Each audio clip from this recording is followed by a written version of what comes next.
Before we get into this episode, there's something that might be of interest that I wanted to tell you about. Scene and Heard, who run this podcast, have been asked by Scotland Food and Drink to undertake a strategic review of the Scotland Food and Drink Excellence Awards. Now, these Excellence Awards have been going for almost 20 years and are a huge mainstay of the food and drink sector. But it's time to ensure that they're still relevant. So if you have ever been involved in the Scotland Food and Drink Excellence Awards, or even if you've ever had an opinion about them, we would love for you, please, to complete our survey. So if you go to the On Farm Twitter, which is at @on_farm UK, and click the link in the bio, there will be a tab in there that will take you to the survey, and it should only take you a very short while to complete, but we would be enormously grateful.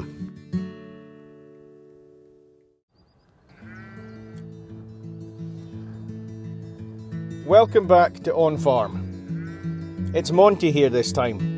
Some of you might recall from a few weeks back when I went up to Tayside and visited some farms around Dundee. I took a bit of a touristy day that day, and we scoped out some of the Scottish agri-tourism partner businesses around Dundee just to see, what's available on the doorstep of the city. And I had a fantastic day visiting a farm where they make vodka.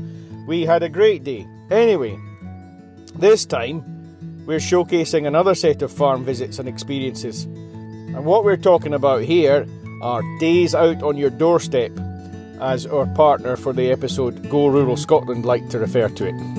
He loves it. He absolutely loves it. He just runs around wild. There's big wooden structure climbing frame with slides. Does he come home knackered? He does. It's great. Nap time is perfect.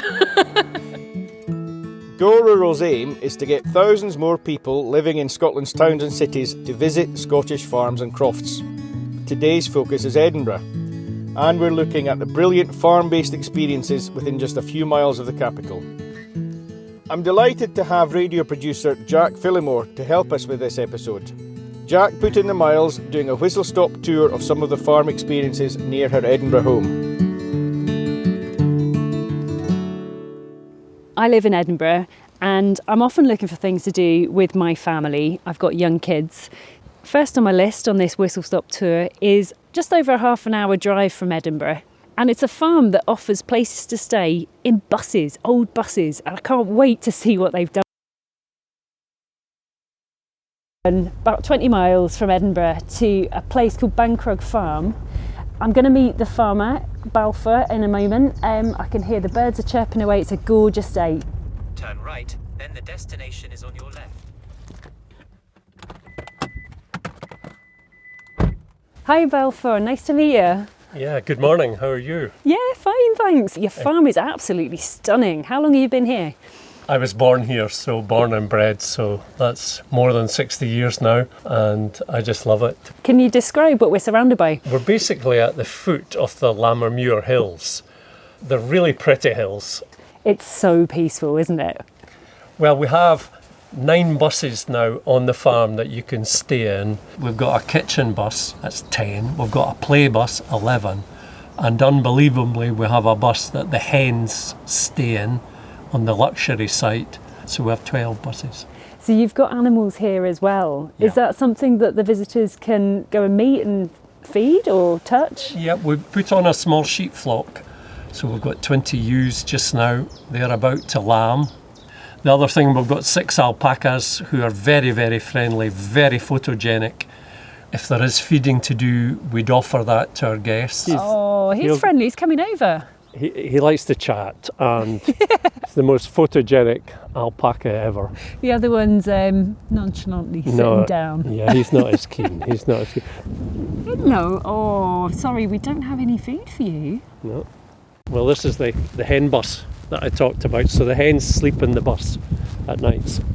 Both sites have a hen run, and you're allowed to pick your own eggs. They just love going out in the morning, get their own eggs, take them back, cook them straight away. Today we are standing on our eco site, and it's called glamping. Each bus therefore has a log-fired stove in it, a log-fired hot tub outside it, and they also have a compost toilet each, but they don't have power. For cooking, we've converted a double-decker bus, our cooking bus, and it has 4 cookers. There's 2 outside in its outside kitchen and 2 inside. There's a few fridges as well, and the cooking bus has power, clean power, so it's a bank of solar things, and they charge up the battery, but we have a generator as well, just in case. So there's power in our cooking bus, there's Wi-Fi, there's heating. So you say you set up your first bus here in 2016. Take us back. What gave you this idea of making amazing places to stay out of these buses? Are you a bus fan? We store buses for a club. They go away at weekends and they come back and they've got a rosette. And we always thought they were mad. All that money, effort, time for a rosette. So we basically called their bluff and said, if you give us a bus, I think we can make it pay. We're sat next to the kitchen bus. I can see pots and pans and utensils at the window. I'm dying to see what you've done inside. Will you take me in? Sure, let's go.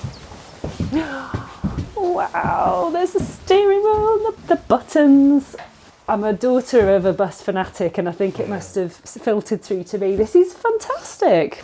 These are still buses, so our luxury buses, when we converted them, they look like a bus from the outside, but once you're inside them, there's very little left. So therefore, with our eco-site, we've left the driver's seat and all the buttons, etc. So kids can sit there while mum and dad are maybe cooking for them. And we've left all the handles and things like that. And we've left quite a few seats. So therefore, you can sit on a proper bus seat. And again, mum and dad are cooking or stuff like that. Am I allowed to sit in the bus driver's seat? Everyone does it, yeah. So what, do I swing that open? Oh, always wanted to do this, always. So many buttons. And what can people do around here? What can you visit? What's in the vicinity? We're very lucky that we've got so much going on in East Lothian. The local village is called Gifford and it's really picturesque. There's 2 pubs as well, 2 cafes. So in summer, lots of our guests will go there. And if they did want to go further afield, then we've got stunning beaches down at North Berwick, an amazing cafe called Drift. I'm off to Drift to get a coffee after this. I'm looking forward. I've heard all about there. Looking forward to very, very lucky. The views. Yeah, and it's stunning view as well. But I think our view of the stunning hills is the equal to their stunning view of the beaches, etc. So we're all lucky in East Lothian. We've got, everything that you need view-wise. It's just expansive, isn't it? Whichever way you're looking, whether it's hills or sea, it's just huge Tremendous. Views. And you're just, you're 40 minutes outside of Edinburgh. And quite recently, I passed by one of our people that were staying here, and he wandered past me, and I sort of said the usual, you all right? And he said, living the dream, my friend, living the dream. And he just wandered on past me. And it was so amazing just to hear that coming out.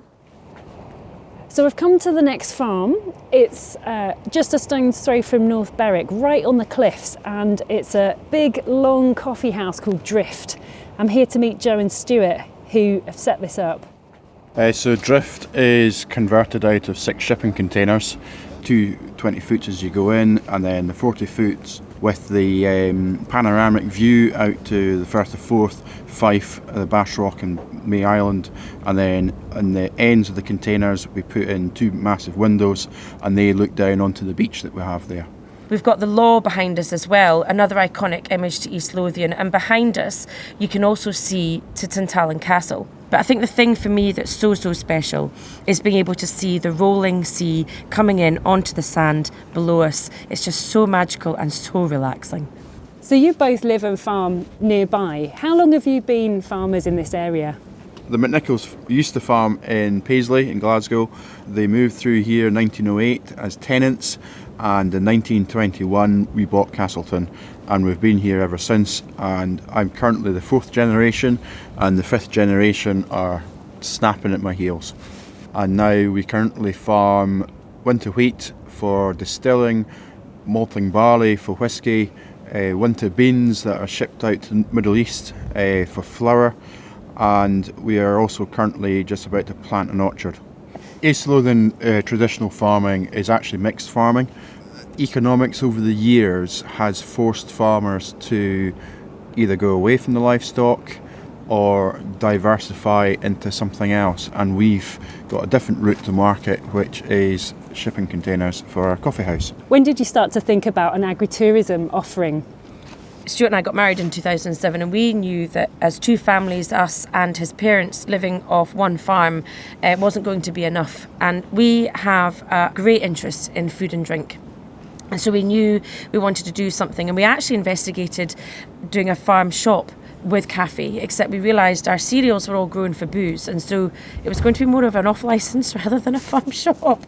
So the other thing we needed to consider was our own skill sets, and I have a real passion for baking. So we narrowed our whole concept and our whole idea down to simply coffee and cake, and that's how we started, and we've grown from there. And where do a lot of your visitors come from? Do you get a sense that they're coming far, or are they local from North Berwick, or...? We get a huge number of our visitors from Edinburgh. I think that idea of coming 30, 40 minutes out from the city to fabulous coastline, to get that chance to just let their shoulders drop and relax with us is a huge draw. We've just also, in the last year, converted a St Clair and Rice horse trailer, and we get a huge number of cyclists coming out as well, and not just from Edinburgh either, but from the Scottish borders, Northumberland, going across to the west to Livingston, Glasgow, and then others, now that we can book, they like to go inside knowing that they can come from afar and book a table and be guaranteed a table, is a huge draw. Oh my word, look at that view, that is absolutely incredible. It's amazing. It's pretty much wall to wall sea, and you can see Bass Rock. It's got the sun gleaming white, loads of guano on top. This is really quite something you've done here. It's absolutely stunning. It smells good too. What have you got on the menu? So the first thing you see, apart from the sea when you come in, is our cake cabinet, and we've got all our freshly baked cakes that we've done right from the beginning, and I refuse to buy in any cakes. Oh, it's quite a difficult decision. Rhubarb and ginger, mocha brownie, carrot cake. Oh my goodness, chocolate Guinness cake. Oh, looks too good. We're sitting down. I've got myself a lovely flat white here. Next door, I can see they've got very nice scones. What else have you got on the menu, Jo? We've recently expanded our menu in the last 6 months, and our main aim was to really embrace Scottish produce and the local produce around us. So that's what we've tried to do within our menus. We do our seasonal menu, and we've got lovely drift granola with seasonal berries in there, and we're using honey from Edinburgh Honey and Yester Farm dairy yoghurt. We've got our drift rolls and our bacon rolls. They had to stay on our menu because they've become so popular with our visitors, and actually we go through a huge number of rolls from Dunbar Bakery, which is amazing. And then we've got something that we always have to explain, but it's good and it's fun, and it's called a cockaliki sandwich.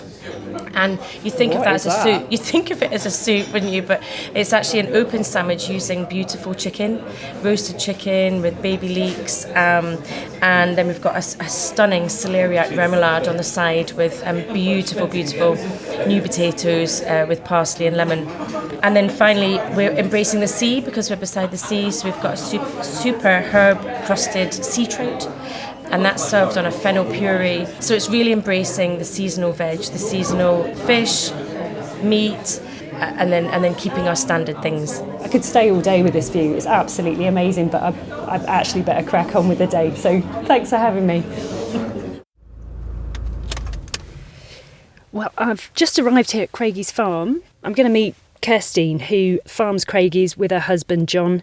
According to the website, they've turned this farm around from a beef and dairy farm and now opened up their doors to over 250,000 visitors a year. There's a farm shop, there's a cafe, there's a chance to meet the animals, and there's a huge new play park for children too. So let's go and see what it's all about.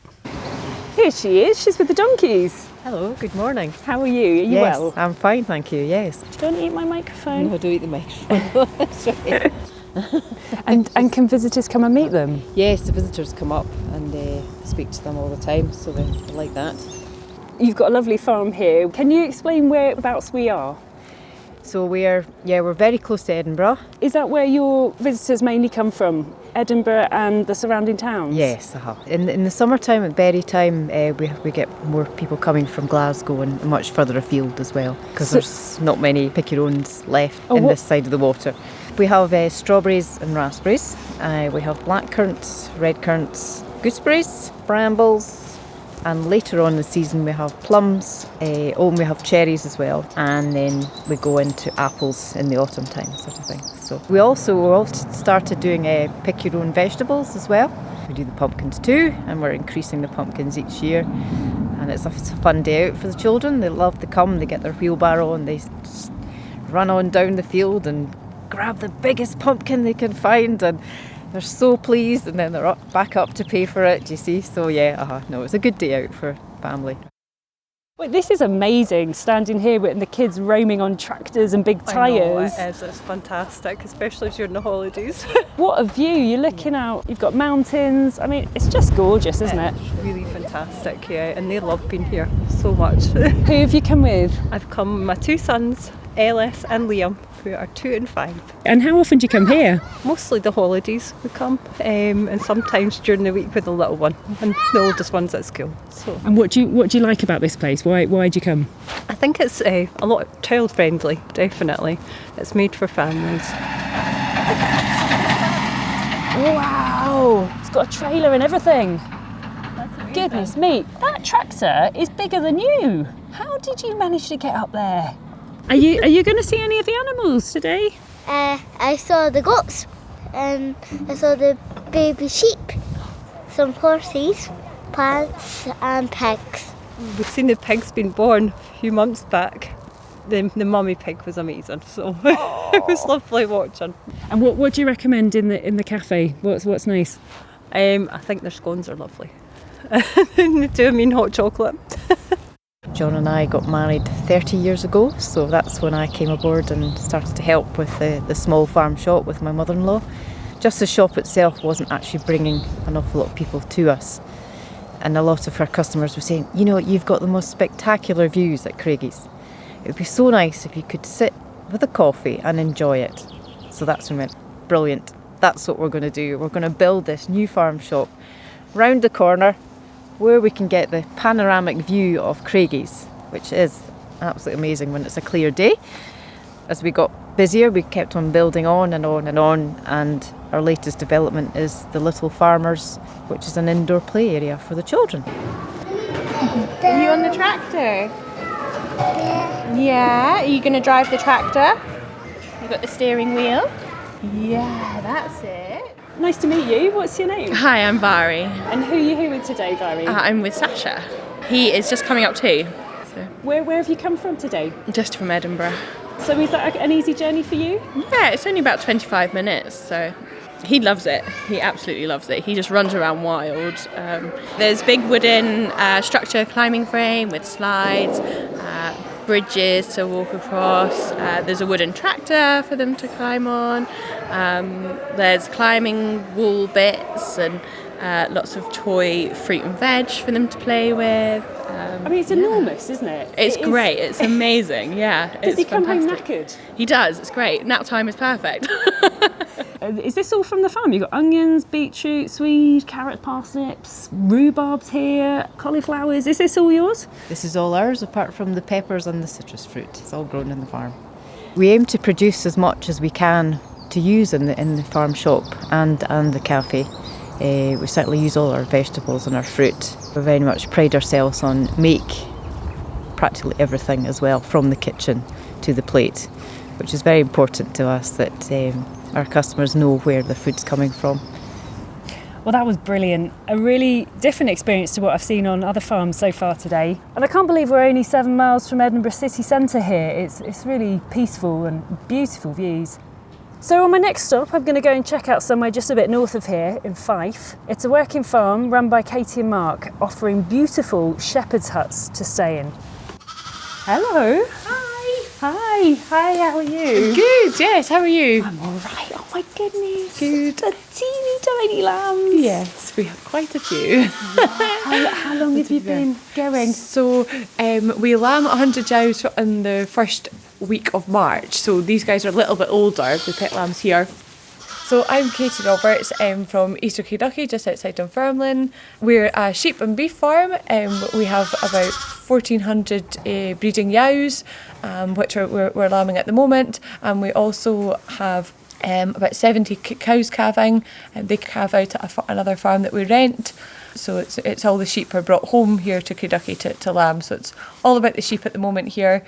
But sometimes we have a couple of piglets or pigs, and we tend to get a couple of piglets after lambing time when the sheds get empty again, because it's really nice to have something for the visitors to see. And pigs are great fun; they're real characters.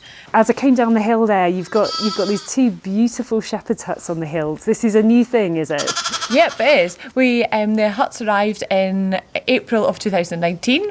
It's actually really exciting because this year is the first year we've been able to have guests here actually at lambing time, and do the whole lambing shed experience. So the kids this morning were bedding pens and they were sweeping and they were helping feed lambs. So yeah, absolutely, just get stuck in and get your hands dirty. Oh, it must be the best holiday ever. What was their reactions? The kids loved it. There was 4 boys, and they got stuck in and really enjoyed it. They enjoyed seeing the lambs being born. They saw a set of triplets being born, which was really exciting. And what sort of people have been interested in coming to stay on the farm? So we've had a huge variety of people. It's been lovely. We've really enjoyed meeting people from all different walks of life.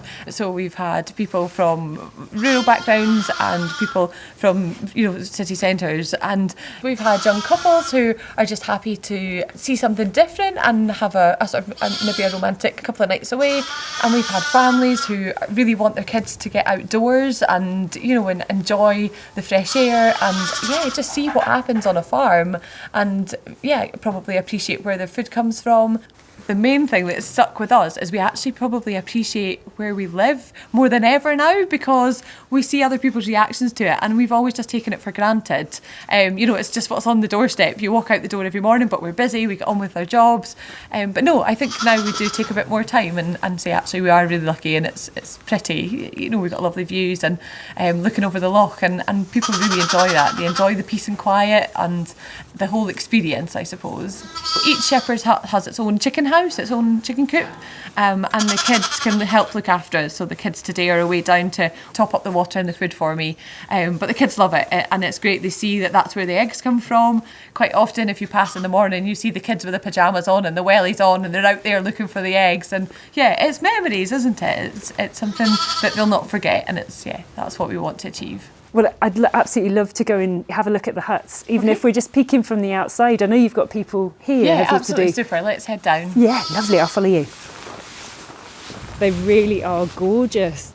They're a modern take on the old shepherd's hut. So I think shepherd's huts date back to the 15th century, when the shepherds used to live in the shepherd's hut and then they would move it. So they had the old cast iron wheels so they could move the hut wherever the sheep went.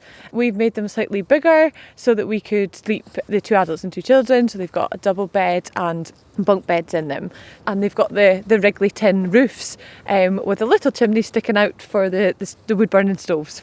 So each hut has its own fire pit, and we supply all the logs and kindling, fire lighters, matches, everything to get you started. And we also leave marshmallows and extending toast and forks, which are always empty packets when you change over.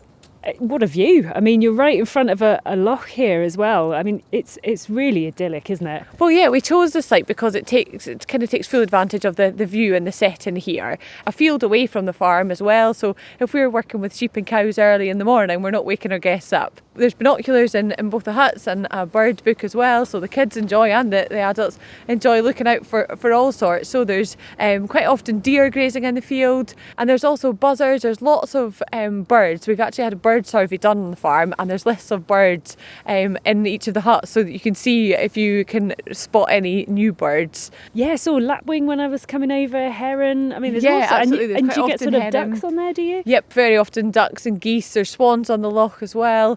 We've also got a few owls. There's tawny owls quite often down in this area, and we've also got some barn owls up at the steading. We also have otters. We have set up trail cameras. We have a friend who has helped us, and we've managed to get some footage of the otters coming out of the burn just at the bottom here as well. I can imagine coming here, relaxing. The kids will absolutely have a ball, and maybe not wanting to leave actually. But what can you do around in the surrounding area? Are there things to do near here? Yeah, absolutely. We've got a really nice park just in Townhill Village, and there's the Townhill Loch Country Park as well. But to be honest, the kids just love to run in the fields. They're quite happy. We've got some goal posts and footballs, but they just enjoy the space and running about, looking for bugs and beasties. But also there's loads to do in Dunfermline. We're really lucky. There's a lovely park, Pitt and Crieff Park, which has got a brilliant adventure playground. There's also the Andrew Carnegie Birth Museum, which is brilliant for children, but also adults. It's really interesting. I'm going to visit Dunfermline Abbey, have a run along the coast road out to Couris, the medieval village, and there's lots of lovely coloured buildings and things. We're also not far from Craigie's, Kearney Fruit Farm. So there's lots of days away. It's a great central base because we're not far from the east of Fife as well. If you want a day trip to the East Neuk or St Andrews, but also through to Stirling. This is probably about the same distance to Blair Drummond Safari Park. We've also got Knockhill just on the doorstep. It's only about 10 minutes away. So you've got go-karting and experience days there. Our friends just along the road at Craigluscar Activities, they do hovercrafts and mini Highland games, clay pigeon shooting. So a huge range, I think even tractor driving, a huge range of activities just on the doorstep. You don't need to go far. Well, thanks so much for showing me around. The shepherd's huts look absolutely beautiful, and I wish I could just stay. Thank you. It's been lovely showing you around and meeting you. I better get off to the next farm. I'm going to go up to Loch Leven's Ladder now and absolutely get myself a cup of tea. It's very popular with our guests too. So I've arrived at Loch Leven's Ladder. The rain's coming down now, the mist has rolled in. So I'm really looking forward to just sitting down, having a bit of cake and chatting to Emma, who oversees all the food that's sold in the cafe and shop here. So let's go and meet her.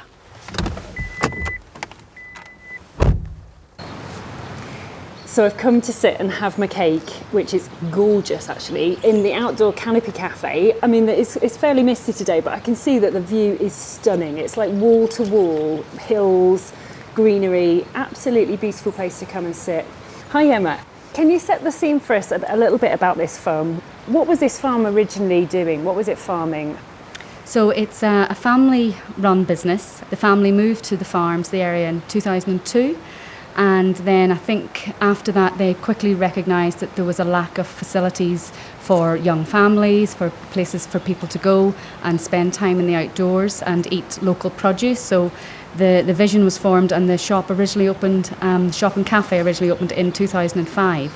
It's expanded over the years, and just a couple of years with the pandemic, we put on this lovely outdoor canopy so people can come and dine outside with us as well. And you say a canopy, it is spectacular, isn't it? It feels like you're in a oldie worldy, I don't know, French Riviera cafe or something. It's amazing. Yeah. We've also got our takeaway cafe as well, the Greenhouse Cafe, so that does the coffees and salad boxes and scones to go. So we've got a lot of people that come for the day here, and they'll park up and they'll come in for breakfast. They'll bring the bikes. We overlook Loch Leven, and we've got the Heritage Trail here. It's a 13-mile pass that goes all the way round, fully accessible, and people cycle round and then come back and have their lunch and maybe buy something later to take home as well. So there's a bit of history to Loch Leven, isn't there? Yes, so Mary Queen of Scots was imprisoned on the island, which we can't really see today, but it is out there. So we're just under an hour from Edinburgh, and I just passed on the way up. I see you've got a RSPB reserve nearby as well on the loch here. Yes, we host the trail scooter scheme here. We have the trail scooters available for free hire, so you can pick up the scooter here and go round the loch and recharge it round at the RSPB reserve as well, and or swap the scooters. So it's really good for everybody. What have we got in front of us? Right here we've got a children's play park, and we've also looking out onto the cricket pitch, so that's the Kinross cricket pitch in the fields there. And we also have our very own park run, We started that not that long ago, and it's a 2.5 kilometre looped path that obviously when the park run isn't on, you can just have a walk round if you don't really fancy doing the 13 miles all the way around. And you can take you through the fields here. We grow our own potatoes, carrots, broccoli, cabbage, kale, Brussels sprouts, all depending on the season, and then obviously the crops as well for sale. So it's quite a big farm. What else do you have on sale inside in terms of food and drink? Okay, so we have Alice's Kitchen. She has some lovely cordials. She's just based locally as well. We also use the Wee Tea Company. They're based in Dunfermline. We've got them in the cafe and for sale in the shop. We have Alan's chilli products, again from Abernethy, lovely spicy chilli jams. And today we've just had the new delivery of the wild garlic pesto from Trotter's Independent Condiments, and it's really seasonal and people love that.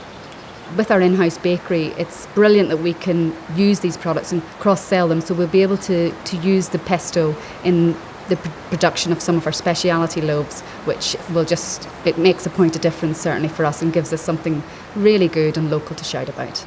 And so what's your background? How have you come into food and drink yourself? I'm very passionate about my food and drink. I love eating and I love my disposable income I spend on food and drink. I love that. I love cooking at home and meeting the suppliers, hearing their story, what's made them produce the local produce and also then helping them grow that so people know to come and buy it from us. We run a lot of tastings. We're beginning to get that back up again now after the pandemic, and it's great. We run them mainly on Saturdays but also Sundays through the year, and you can come along, meet the supplier, hear their story, learn how they got to the passion to create something themselves, and then you can buy it and take it home and give it to your friends or enjoy it yourself. So I've just wandered through the shop. There's so much here, and I'm here with the retail manager and buyer. Hi, Katie. Thanks. Hi. Hi. Thanks for taking a moment out of your day to chat to us. It's absolutely vast, isn't it? Yeah, it's really big. We do loads of different things, from handbags to baby clothes to stationery to cards to cashmere socks. There's a wide range. You have got some lovely socks. Yeah. And pet food and things for the home, and it's really beautifully chosen and very colourful. It's a really nice place to come and browse. I'm going to have a bit of a look round, but before I do, any recommendations for tea for the kids? I'm going to pop into the food shop and get something for dinner. I would definitely go to the deli. We have lots of lovely in-house produced sausage rolls, Scotch eggs, salads, and then patisserie counter is delicious. Wow, the cheese selection's huge. Fresh fish, fresh meat, frozen fish and bread, big freezer section, ice cream. God, there's lots here. Fruit and veg and chocolate, essential. Can I get one of those smoked fish and horseradish tarts, please? Thanks very much. And enjoy. Can I get a small steak pie? This is from the Buffalo Farm. Oh, it's amazing. Is it? Oh, I'll get one of those. It's the most amazing steak pie I've ever had. Really? Yes. Thanks very much. That's really lovely. Thanks a lot. Do enjoy. I've really enjoyed my day going rural from Edinburgh and seeing all these agritourism farms. It's been lovely getting out into the countryside. It sort of felt like a bit like a mini holiday today, getting away from the city with all this on my doorstep. I'm stunned really by just how much fresh produce is being farmed right close to the city. And certainly all of the farms I visited today have been beautiful, and I can see my kids really enjoying visiting them. So I guess it's time to head home. I've even sorted their tea from the farm shop, a steak pie and quiche, and some lovely looking vegetables. How fresh is that? So, thank you very much to Jack, our reporter for this episode. Jack Phillimore there. And she sounds like she had a fantastic day out. Also, big thanks to everyone who met Jack on her travels. That's Balfour Stewart from the bus stop at Bankrug Farm, Joe and Stuart McNichol from Drift at North Berwick, Kirstine Sinclair of Craigie's Farm, Katie Roberts from Craig Ducky near Dunfermline, and Emma Niven at Lochleven's Larder. All of those are of course within easy reach of Edinburgh. So, on your doorstep, if you live in Edinburgh, or if you're visiting as a tourist. And just for a bit more information about Go Rural and the Scottish Agritourism Group, Go Rural are obviously consumer-facing farmers, and they're working to build relationships between rural and urban Scotland. Effectively, for farmers like me, they are providing the shop window. I think it is absolutely brilliant what the members of Go Rural Scotland are doing to showcase our industry and to let people who maybe haven't got much of an idea of what happens on a farm see firsthand and experience firsthand what's going on. It's all about building that understanding of how food and drink from Scottish farms is produced to the highest welfare and environmental standards. Brilliant. For a bit more info, you can find them online at goruralscotland.com. Now, for some good news, we'll be partnering with Go Rural again soon, and we're going to be showcasing days out near Inverness and Glasgow in the weeks to come. For now, I shall leave you with our usual reminder. On Farm, this podcast, is made by our team at Scene&HerdPR and Marketing. And you can talk to us if you need a podcast or help with any rural food or farming PR and comms. That's what we're here for. With that, that's it from me, and bye for now.